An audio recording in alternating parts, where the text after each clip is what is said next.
Welcome to Latha's cook book. இன்னைக்கு மாலையபட்ச lunch என்ன பண்ணுறது அப்படின்னு சொல்லிட்டு நானும் ரொம்ப யோசனையாக இருந்தேன். அதுக்கப்புறமா என்னென்னக்க நிறைய காய்கறிகள்லாம் கொஞ்சம் மிச்சம் நம்ம பண்ணிட்டு பாதி மிச்சம் வச்சுருப்போம்ல, அது எல்லாத்தையும் எடுத்துட்டு தான் இன்னைக்கு பண்ணியிருக்கேன். வாழைத்தண்டு, வாழைக்காய் அந்த மாதிரி. அதுக்கப்புறமா முதல்ல பார்க்காய் எடுத்து வச்சுருக்கேன், காமிச்சிட்டேன். அதுக்கப்புறம் தான் தோணித்து இல்லை பார்க்காய் இன்னைக்கு பண்ண வேண்டாம், பண்ணக்கூடாது, ரொம்ப வெள்ளிக்கிழமையாக இருக்குது அப்படின்னு சொல்லிட்டு எடுத்து வச்சுட்டேன். பண்ணலை. முதல்ல பார்க்காய் போட்டு தான் வெத்த குழம்பு வைக்கிறதா இருந்தேன், அப்புறம் வைக்கல, மாறிடுத்து இருக்கு. சமையல் ஆனால் ரொம்ப ரொம்ப சிம்பிளாக தான் வச்சுட்டு இருந்தேன். இன்னைக்கு ரொம்ப ஜாஸ்தினால ஒன்றும் பண்ண முடியல. ஸோ வாங்கோ நான் பார்க்கலாம் என்னெல்லாம் இன்றைக்கி பண்ணியிருக்கேன், கடைசியில் என்ன பண்ணிட்டேன், லாஸ்ட்டில் என்ன மாற்றிட்டேங்கிறத வாங்கும் பார்க்கலாம். இங்கே சில காய்கறிகள்லாம் எடுத்து வச்சுருக்கேன். பாவக்காய், வாழைக்காய், வாழைத்தண்டு. ஸோ அநேகமாக இதை போட்டு இந்த பார்க்காயை போட்டு வெத்த குழம்பு, நான் பார்க்காய் போட்டு வெத்த குழம்பு வச்சதே இல்லை, நீங்கள் ட்ரை பண்ணலான் இருக்கேன். வாழைக்காயை போட்டு ஒரு கறி, வாழைத்தண்டு ஒரு கூட்டு, கொஞ்சமாக எல்லாம் கொஞ்சம் கொஞ்சம், ரொம்ப ஜாஸ்தி பருப்பெல்லாம் போடாமல் கூட்டுக்கு அந்த மாதிரி பண்ணணும். ஸோ பண்ணிகிட்டே நம்ம பேசலாம். வாழைத்தண்டு இவர் தான் நறுக்கின்னு இருக்கார். இந்த ஜலத்தில் கொஞ்சமாக எலுமிச்சம்பழத்தை நாங்கள் முழுகின்னு விடுவோம், மோர் விடுறதில்லை, ஏற்கனவே சொல்லியிருக்கேன். இந்த மாதிரி கொஞ்சம் கஷ்டமான வேலை, செல்ல பிடிச்ச வேலையெல்லாம் இவற்றை கொடுத்துருவேன். எவ்வளோ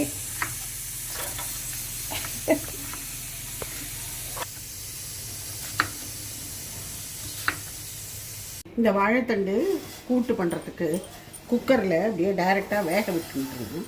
வெறும் உப்பு மாத்திரம் போட்டுட்டா போதும். உப்பை போட்டேன். இது 2 விசில் விட்டு எடுத்துடலாம். வாழைக்காய் கறிக்கு இது அப்படியே கிரேட் பண்ணிடணும்னா பார்க்கறதுக்கு ரொம்ப நல்லாயிருக்கும். இதை நல்லா சீவிண்ட அப்புறம் பருப்பு எப்படி வச்சுருந்தோம். இப்போ இந்த வாழைக்காயை நம்ம உசிலி சொல்லலாம். கடுகு, உளுத்தம்பருப்பு, ஒரே ஒரு மிளகா வத்தல், இந்த வாழைக்காயை பண்ணிடலாம்.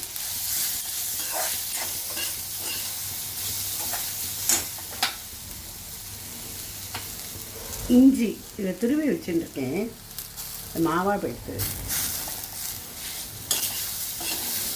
கொஞ்சம் கருவேப்பிலை போட்டுட்டேன், அப்புறம் உப்பு.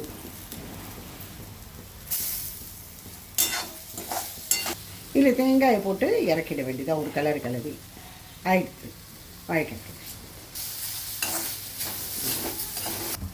இதை எடுத்து வச்சிடலாம். அடுத்தது இப்போ வாழைத்தண்டு கூட்டுக்கு அரைச்சிக்க போகிறோம். இப்போ ஒன்றும் பிரமாதமாக ஒன்றும் கிடையாது, வெறும் தேங்காயும் 2 மிளகா வத்தலும், அவ்வளோதான். கொஞ்சோண்டு சீரகம், ஜீரா, கடுகு போட்டுவிட்டேன். முதல்ல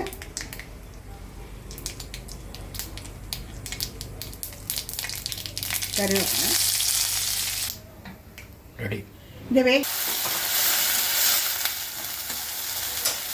வேக வச்ச பருப்பு, நீங்கள் பைத்தம்பருப்பும் போடலாம், துவரம்பருப்பும் போடலாம். நான் இங்கே பைத்தம்பருப்பு போட்டுருக்கேன்.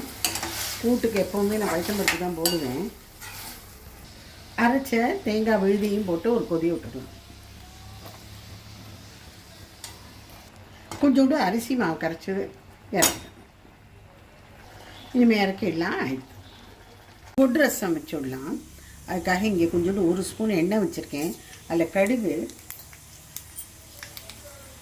இதில் கொஞ்சம் துவரம்பருப்பு, சீரகம், மிளகா வத்தல், கருவேப்பிலை இதெல்லாமும் போட்டுடலாம். கொஞ்சோண்டு மிளகு பொடி, கொஞ்சோண்டு புளிக்கரைசல்,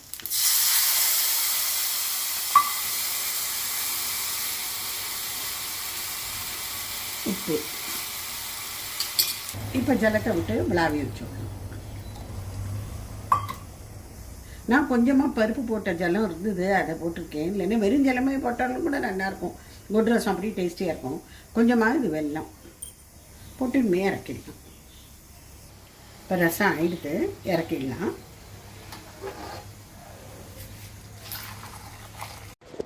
திடீர்னு ஒரு அரிசி தேங்காய் பாயசம் வைக்கலான்னு தோணி ஒரே 1 டேபிள் ஸ்பூன் தான் அரிசி இங்கே நினச்சி வச்சுருக்கேன். அதுக்கு ஒரு 3 டேபிள் ஸ்பூனுக்கு பக்கமாக தேங்காய். இந்த தேங்காயும் சின்ன சின்ன துண்டமாக நறுக்கி வச்சுன்னுட்டேன். எல்லாத்தையுமா போட்டு மிக்சியில் அரைச்சி விட்டுறலான்னு. மிக்சியில் நல்லா இதை 2 போட்டுண்டு அரிசி, தேங்காய் இது ரெண்டுத்தையும் போட்டு நல்லா ஜலத்தையும் போட்டு நல்லா மையாக அரைச்சி வச்சுன்னுட்டேன். அரைச்சி வச்சுட்ட பிற்பாடு ஒரு கேஸில் ஒரு இனிப்பு சட்டி வச்சுட்டு அதில் வந்து இது ரெண்டுத்தையும் கொட்டிண்டு நல்லா ஒரு 3 டம்ளருக்கு பக்கமாக 3 கப்பு ஜலம், இது எல்லாமே சேர்த்து 1 கப்புன்னா 3 கப்பு ஜலம்னா அரிசி வேகணும் இல்லையா, அதனால் கொஞ்சம் ஜலம் நிறையா விட்டு அது நல்லா குக் பண்ணிண்டாச்சு. அதுக்கப்புறமா ஒரு 3 ஸ்பூனுக்கு பக்கமாக இது வெல்லம் போட்டுட்டேன். வெல்லத்தையும் போட்டுட்டு நல்லா கொதிக்க விட்டுட்டு ஏலப்பொடி போட்டு இறக்கியாச்சு. கொஞ்சம் ஆறின அப்புறமா கொஞ்சமாக இதில் பால் சேர்த்தா போகும். ஸோ இதான் அவசர அரிசி தேங்காய் பாயசம். இது எப்படி பண்ணினாலும் நல்லா இருக்கும்னு வச்சுக்கோங்களேன், ஒரு வாசனையாக இருக்கும். கடைசியில் ஒரு சின்ன இதில் பேனில் வந்து நெய் விட்டுண்டு முந்திரி பருப்பு அதை போட்டு நல்லா நெய்யில் வறுத்து இதில் பாயசத்தில் கொட்டியாச்சு.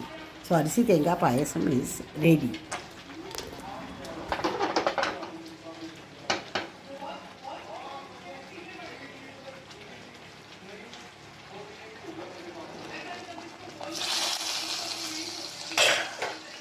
இப்போ இன்றைக்கி என்னெல்லாம் சமைச்சோங்கிறத பார்க்கலாமா? ரொம்ப ரொம்ப சிம்பிள் தான், இன்றைக்கி ஜாஸ்தி அதிகம் ஒன்றும் பண்ணலை. இது அரிசி தேங்காய் போட்ட பாயசம், வாழைக்காய் கறி தேங்காய் போட்டது, வாழைத்தண்டு கூட்டு, சூடான சாதம், பருப்பு, நெய், குட் ரசம், இது தயிர். ஸோ மாலை பட்சத்து லஞ்சு, இன்னித்து லஞ்சு இது தான். ஸோ நாளைக்கு பார்க்கலாம். Bye friends.